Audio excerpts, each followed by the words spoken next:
여러분 안녕하십니까? JTV 8시 뉴스입니다. 4.13 총선 공식 선거운동이 시작된 첫 주말을 맞아 각 정당의 지도부가 잇따라 전북을 방문해 표심 잡기 경쟁에 들어갔습니다. 국민의당 안철수 대표가 오늘 전북을 찾았고 더민주 김종인 대표는 이틀째 전북에서 지원 유세를 이어갔습니다. 정원익 기자가 보도합니다.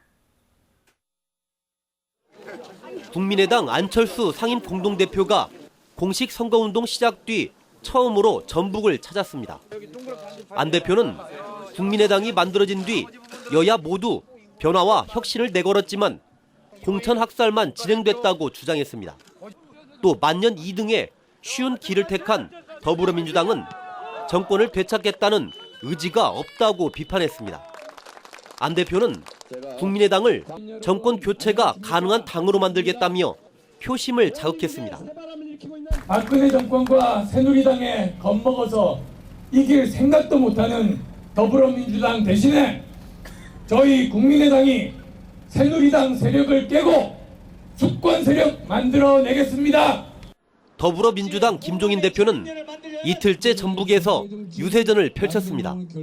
김 대표는 김춘진 후보가 사선이 되면 국회 부회장으로 모시겠다며 김제와 부안에서 소중한 한 표를 호소했습니다. 호남의 주도권을 잡으려는 더민주와 국민의당 대표가 잇따라 전북을 방문한 데 이어 다음 주에는 새누리당 김무성 대표와 정의당 천호선 공동선거 대책위원장이 전북 지원 유세에 나섭니다. 열 하루 앞으로 다가온 총선을 앞두고 표심을 잡으려는 각 정당의 지도부 경쟁이 치열해지고 있습니다. JTB 뉴스 정원익입니다. JTB 전주방송이 정책 선거를 유도하기 위해 후보들의 정책과 공약을 소개하는 순서입니다. 오늘은 모두 5명이 출사표를 던진 군산 선거구입니다. 하원호 기자입니다. 새누리당 최용묵 후보는 낙후된 지역 경제를 살리고 찾아오는 군산을 만들겠다고 주장했습니다. 핵심 공약은 새만금 개발청 유치, 청소년 해양센터와 어린이 캐릭터공원 설립 등입니다. 이 여당 후보 최용묵을 뽑아준다면 많은 예산을 끌어와 새만금을 발전시키고 경기를 활성화시키는 데 노력하겠습니다. 더불어민주당 김윤태 후보는 군산에 튼튼한 복지사회 초석을 놓겠다며 지지를 호소했습니다. 소득 하위 어르신 기초연금 월 30만 원 지급, 교육 혁신특구 지정, 향토기업 지원 등을 약속했습니다. 군산의 갈등을 통합으로 만들고 새만금 사업을 발전시켜 군산의 미래를 이끌어 나가는 새로운 정치 변화가 필요합니다. 제가 그 일을 하겠습니다. 재선에 나선 국민의당 김관영 후보는 침체된 군산 경제를 반드시 살리겠다고 강조했습니다. 준 고속철도 도입, 고속 시외버스 터미널 현대화, 군산 전북대병원 조기 완공 등을 공약했습니다. 군산 경제 다시 일으켜 세우고 중소기업과 서민이 제대로 살아나갈 수 있는 많은 정책들을 꼭 실현해내도록 하겠습니다. 정의당 조준호 후보는 노동계약을 막는 데 사력을 다하겠다고 밝혔습니다. 핵심 공약은 기아차 제4공장 유치, 바다 목장화 사업, 청년 디딤돌급여 법제화 등입니다. 무소속 함은경 후보는 관광을 군산의 새로운 성장 동력으로 만들겠다고 말합니다. 새만금 경제수도 조성, 내 집 앞 작은 도서관 건립, 어르신 일자리 5,000개 등을 공약으로 내걸었습니다. 군산은 현역인 김관영 후보에 맞서 더민주 김윤태 후보와 무소속 함은경 후보의 단일화 여부가 변수가 될 전망입니다.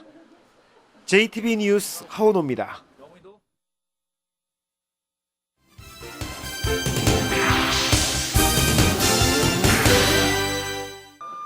전북선거관리위원회가 아름다운 선거를 주제로 전주 한옥마을에서 선거문화 예술제를 열었습니다. 전북선관위는 소망나무 만들기와 선거사진 전시 등을 통해 투표 참여가 민주주의의 축제라고 홍보했습니다. 더불어민주당 정청래 의원이 전주시 효자동 상산고등학교 사거리에서 지원 유세를 펼치며 정권 교체를 위해서는 야권 단일화가 시급하다고 주장했습니다. 군산의 정의당 조준호 후보가 후보 단일화에 참여하기로 함에 따라 더민주 김윤태, 정의당 조준호, 무소속 함은경 후보 등 군산의 세 후보가 단일화 절차를 밟게 됩니다. 새 후보가 단일화에 성공하면 국민의당 김관영 후보와 치열한 경쟁을 펼칠 것으로 보입니다. 이달부터 국민연금과 개인연금, 퇴직연금 정보를 인터넷 홈페이지에서 쉽게 파악할 수 있습니다. 국민연금공단은 연금 통합 조회 서비스에 따라 국민연금공단과 금융감독원 홈페이지에서 국민연금과 개인연금, 퇴직연금 정보를 한 번에 확인할 수 있다고 밝혔습니다. 국민연금공단은 앞으로 주택연금과 농지연금 등 다른 연금 정보도 단계적으로 홈페이지에서 확인할 수 있다고 설명했습니다. 이달 초 보도한 익산의 당나무 대량 폐사와 관련해 산림조합중앙회가 재배단지의 당나무를 전량 폐기하기로 결정했습니다. 재배 기술이 부족했지만 사후 관리에도 큰 문제점이 드러났습니다. 보도에 정윤성 기자입니다. 익산시 용동면의 당나무 재배단지입니다. 2008년부터 20헥타르에 심은 6만 그루의 당나무 가운데 90%가 말라 죽었습니다. 당나무가 산불 때문에 불에 타 없어진 사실도 드러났습니다. 그나마 남아있는 당나무는 생육 상태가 좋지 않아 가공 원료로 사용하기는 어렵습니다. 좀 남아있다고 봐야 하는데 근데 쓸모가 없어요 지금. 이걸로 해가지고 최산석 맞겠습니까? 산림조합은 2014년부터는 예산이 없다며 당나무에 비료와 퇴비를 전혀 주지 않았습니다. 생육 상태는 계속 나빠졌지만 대책 없이 손을 놓고 있다가 결국 대량 폐사로 이어지고 말았습니다. 실태 조사를 벌인 산림조합 중앙회는 이 상태로는 사업을 더 진행하기 힘들다고 결론짓고 당나무를 다시 심기로 했습니다. 당나무 생산을 해도 이제 판로가 마땅치 않다 보니까 한 14, 15년 정도, 한 2년 정도 지금 관리가 좀 제대로 안 돼서 좀 실패를 한 건데. 당나무 재배단지에서 나온 매출은 1,000만 원도 되지 않는 등 허술한 사업 추진으로 막대한 예산만 낭비하고 말았습니다. JTB 뉴스 정윤성입니다. 올해 소하천 정비 사업에 459억 원을 투자합니다. 전라북도는 올해 459억 원을 투자해 전주 안산천과 익산 외산천, 그리고 정읍 오금천과 완주 태실천 등 소하천 60곳을 정비하기로 했습니다. 이 가운데 정읍 연월골천과 완주 대승천 등 18곳은 올해 공사를 완료하기로 했습니다. 전주시가 구도심의 야간 조명 개선을 추진합니다. 전주시는 한옥마을과 이어지는 구도심에서 가로등과 보안 등의 디자인을 바꿔 야간 경관을 개선하기로 했습니다.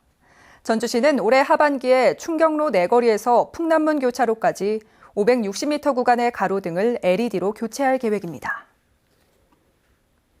군산 비흥항에 해양 레포츠 센터와 해양체험 편익시설이 들어섭니다.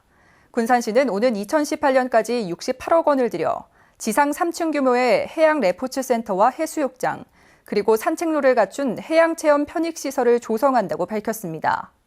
군산시는 이들 시설을 완공한 뒤 각종 해양 레포츠 대회를 유치해 비흥항을 활성화하기로 했습니다. 이탈리안 라이그라스가 풀사료로 인기를 끌고 있습니다. 국내 이탈리안 라이그라스 재배 면적은 지난 2005년 12,000헥타르에서 지난해 9만 3천 헥타르로 10년 만에 7배가 늘었습니다.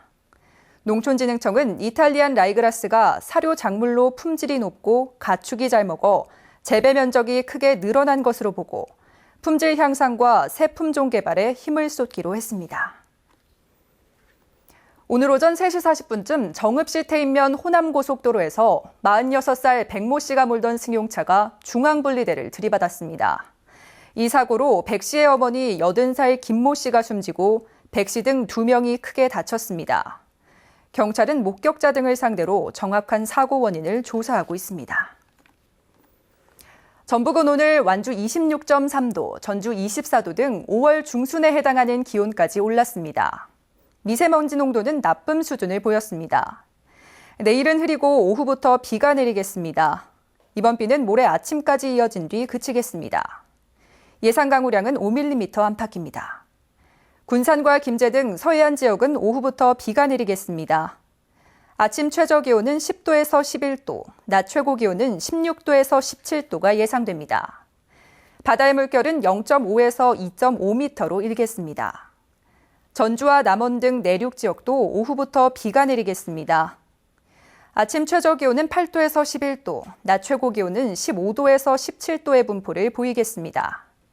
다음 주는 대체로 맑고 낮 기온이 20도를 오르내리면서 포근할 것으로 보입니다. 은행에서 나온 톡이 있다고?